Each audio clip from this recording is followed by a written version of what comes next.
Well, of course, before we go on any further, let's just cut across to the United States, which held its Super Tuesday today. That's Donald Trump addressing today it was a briefing here. 325,000 people were flown in from parts unknown. Migrants were flown in airplane, not going through borders, not going through that great Texas barrier that I was with the governor of Texas, Greg Abbott, the other day, and we were looking at the job they're doing. But in the meantime, they're pouring into California and they're pouring into Arizona because those governors aren't doing anything. They're doing nothing.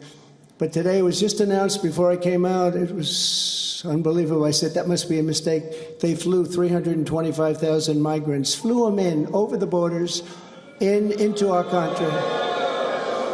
So that really tells you where they're coming from. They want open borders, and open borders are going to destroy our country. We need borders and we need free and fair elections, or we don't have a country. This is an incredible group of people.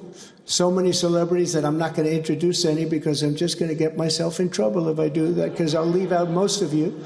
But this is a room chock full of incredible, talented people, like some of the guys standing right in front of me, right? Big futures, big, fat, beautiful futures. Oh, I'd love to be your age. I'd pay you a lot of money to be your age. But we have some tremendously talented people in this room, including tremendously talented political people that have helped me right from the beginning. We had the safest border in the history of our country. We built 571 miles of wall. We had Mexico supply us with 28,000 soldiers because we wanted them, that's why. And they said, we won't do that. I said, yes, you will, you will. And in the end, they did. It was an easy negotiation, but we had the safest border, the best numbers we've ever had, and now we have the worst numbers probably in the history of the world. It's sad to see what's happening to our cities. Our cities are being overrun with migrant crime, and that's Biden migrant crime. But it's a new category of crime, and it's violent, where they'll stand in the middle of a street and have fistfights with police officers, and if they did that in their countries from where they came, they'd be killed instantly.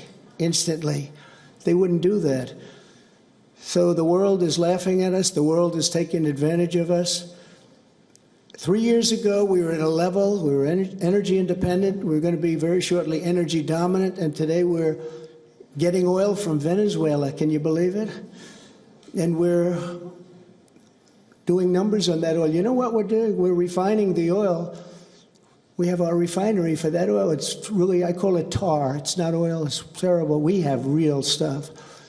But we're refining it in Houston. So for all of the environmentalists, you ought to look at that, because all of that tar is going right up into the atmosphere. You just ought to take a look. It's the only plant that can do it. We have the only plants that can take tar and make it into oil, and that's what it is. It's a shame. But we were energy independent.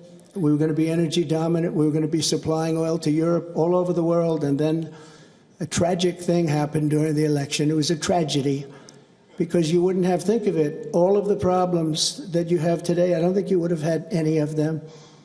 You'd only have success. And that's what's ultimately going to unify this country and unify this party. We have a great Republican Party with tremendous talent, and we want to have unity, and we're going to have unity. For latest news, download the WION app and subscribe to our YouTube channel.